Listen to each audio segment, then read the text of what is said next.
Hi everybody, it's Anna. I just wanted to announce that beginning in January, we will be posting behind-the-scenes talks on our Patreon on the 15th of every month, with topics ranging from the showrunning process to our favorite parts of the SCP Wiki to future projects and more. So check us out on Patreon at Find Us Alive to come and join us, and thank you for all of your support. Enjoy the episode.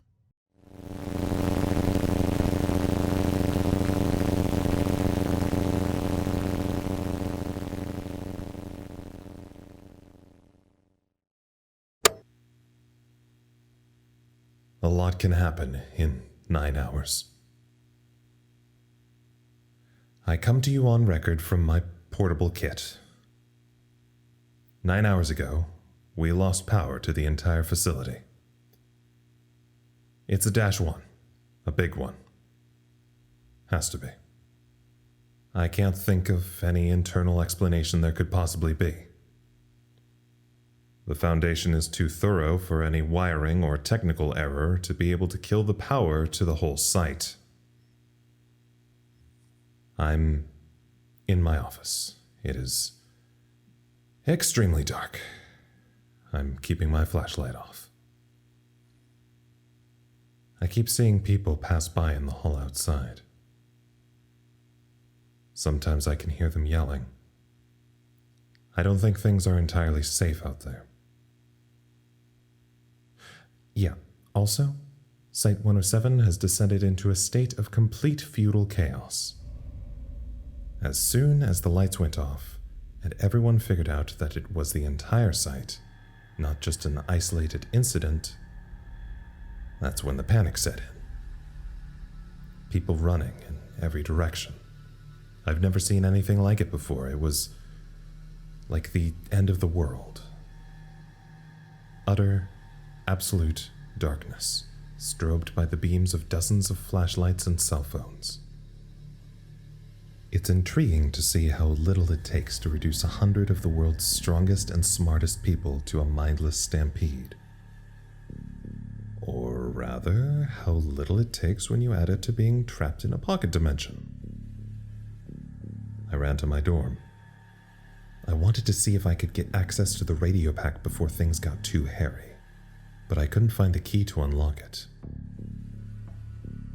So I grabbed my own personal Tascam equipment and whatever leftover rations I had, and I went to see if I could catch Lancaster, but I couldn't find him. Things were getting crazy. I saw somebody from research and someone I think was from records fighting, and I mean really fighting. I think one of them stabbed the other with a ballpoint pen. I admit, I wasn't immune to the mass hysteria. I panicked just as much as anybody else did. I don't know if anyone has fired a gun yet, but it was loud. Screaming, yelling, footsteps, impacts. No alarms. That was the weirdest part. Something goes wrong in a Foundation facility and the first thing you expect to hear is the breach alarm. But there wasn't one. There wasn't anything.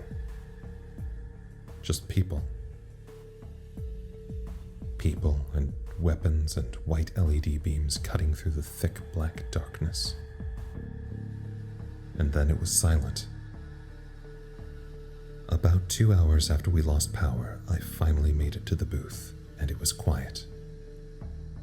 Much, much too quiet. Every once in a while I can hear people outside, but other than that, dead silence. You just don't think about how much noise electronics make. It just fades into the background after a while. But the humming and soft beeps of our equipment generate quite a bit of noise, as I have learned from the sheer, oppressive absence of it. It's a killing sort of quiet. I hid in my office, curled up under my desk for hours. It does something to you, that kind of silent dark.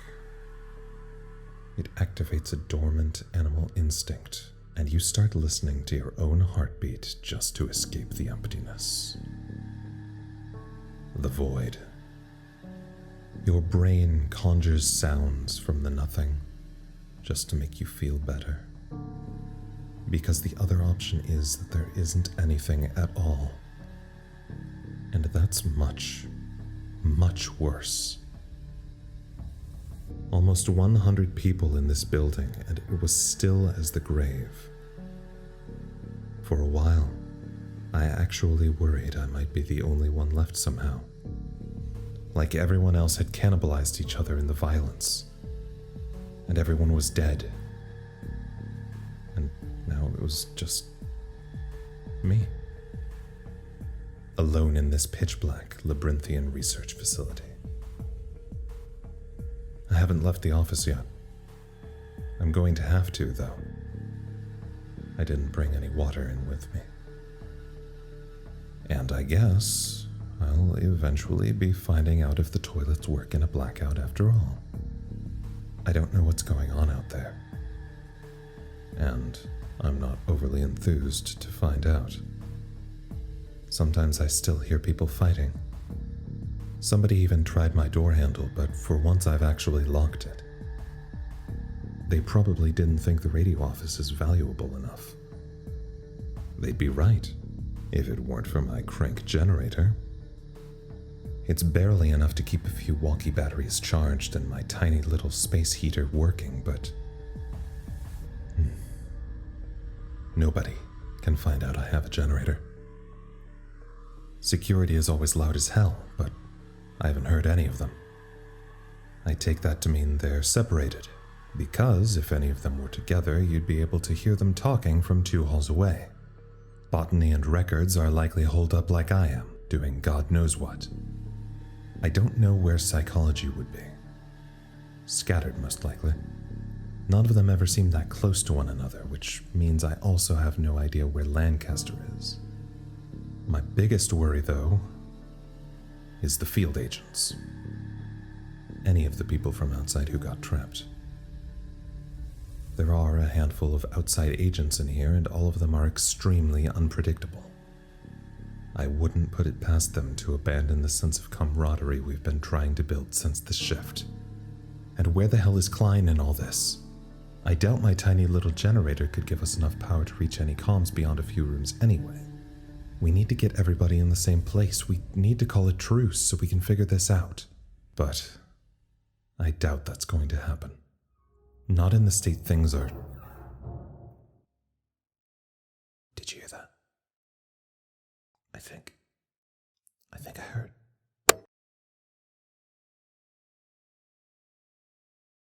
Okay, I'm almost to my room. I think I'm in wing AD5. God, whose idea was it to build this place like this?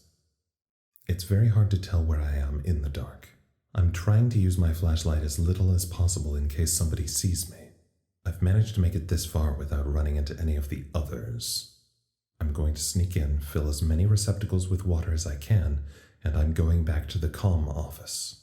Access to my equipment gives me the most strategic advantage I can hope for. It also gives me the best shot at calling somebody else to help me. Speaking of help, I have to find Lancaster. The fact that I haven't seen him yet is disconcerting. People in psychology aren't exactly known for their toughness or combat ability. For all I know, another department could have gotten him already. And waterboarded him, or whatever it is they're doing. You know, I don't think anyone has gotten killed, so it makes me wonder what the others are doing to people. Are they just plundering each other for resources? That can't be it, right? God, I think I'm spiraling. What if...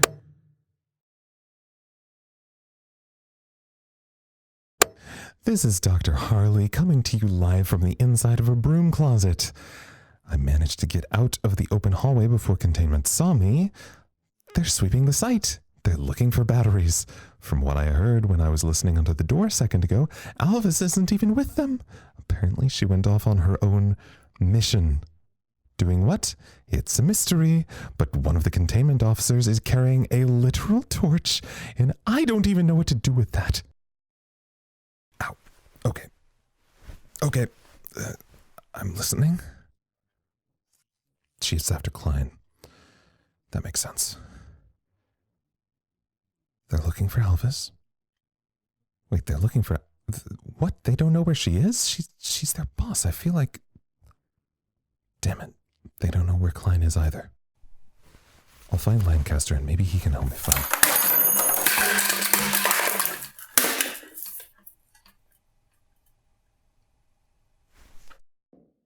Oh, shit. Oh, fuck. Oh, damn it.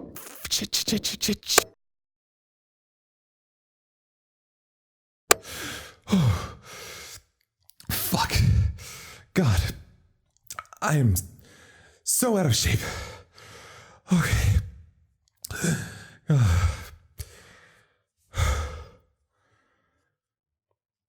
I made it. I made it back to my room. I have a backpack full of water and batteries and a few other things I might need. I'm about to head to the psych office. See if I can sniff out Lancaster. Also, toilets do work in blackouts, it turns out. Water is still running for now, but the recycling isn't on, so eventually it'll run out. Also, temperature control isn't on.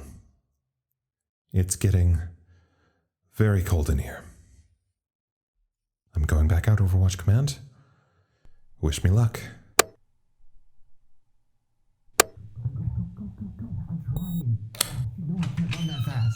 Inside. Oh, thank fuck the door locks are on batteries. Fuck you. What? Why? That was a very long way to run. Like we had a choice not to. Did you see how close they were? You probably would have gone faster if you weren't carrying all that shit with you. These are important. Yeah. Also, what are those? Dossiers. Why? You're squinting again. Are you scheming? Stop pointing out my squint thing. I'm not scheming. I'm onto something, maybe. Then set it all down and show me. I can't tell you, Harley. You just have to trust me. You know I've never trusted a theater kid. I need... shut up. I need you to answer some questions for me. About this? Pertaining to this, yeah. Go for it. Have you felt weird since we got trapped in here? Dude. No. I mean, like, really noticeably weird. Like, weirder than you would expect.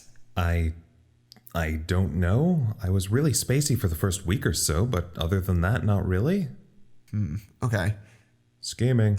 I'm not scheming. Just give me your flashlight. Oh.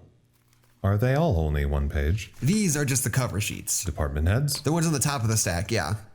Me? Buddy. Whatever. Why do you have these? Just hold these. Write something. Write what? Anything. It doesn't matter. Just, I don't know, write something, draw something. I don't care. Just trust me. Oh, okay. What about other people? What about other people? Have you noticed anything off? Anything strange? No? Maybe? I don't know. Everybody seems weird. I've never spent this much time around any of them. Just compare them to me. Or to people on the outside. Is there anything off? People here are really into monsters. No, not stuff like that. They're lone wolves a lot of the time. A lot of people don't really interact with each other. Sometimes people don't hear me until like the third time I try to get their attention. I keep seeing people completely zone out and stare at the wall for like 30 seconds. Yes. Okay, so people seem unfocused, right? I guess. Let me see your paper. What? Is this supposed to be a spider? You told me to draw something. Lank, please tell me what's going on. I don't know if I can. If I try to be explicit, it sort of... Did you hear that? Shh. Let me in. I know you're in there. I saw you a couple minutes ago. No, don't. Just wait until she leaves. Open the damn door. The scavengers are coming. Don't. I'm gonna. She'll kill us. I'm not leaving her out there. It could be a trap. It's not gonna be a trap. She's probably alone. Of course She's probably hiding like us. Planning a ritual style Stop saying that. It's not a trap. What the Have hell you does she ever even mean? Scavenger. talked to She's a field going to agent? suck The out field our agents bone don't marrow, eat Lancaster. bone marrow. Huh. Lock the door! Hey, you're not supposed to... Don't kick me out, I swear to God. Well, okay, hey, there's no need for that. Shut up! Get down! What?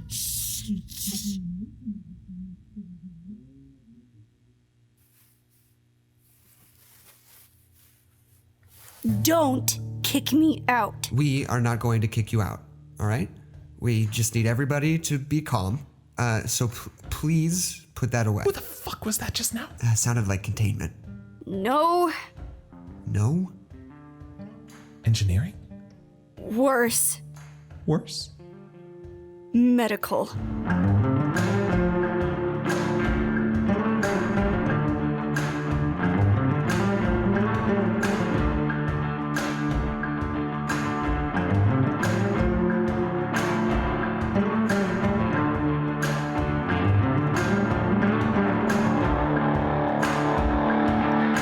Episode 4 was written and produced by Anna Maguire. The voice of Harley is Ian Charles. The voice of Lancaster is Jackson McMurray. The voice of Agent Love is Tabi Bardall. If you like our show and want to support us, follow us on Twitter at Site107 or email us at findusalivepodcast@gmail.com. This podcast, along with all content relating to the SCP Foundation, is released under a Creative Commons Share-alike 3.0 license. Thank you for listening.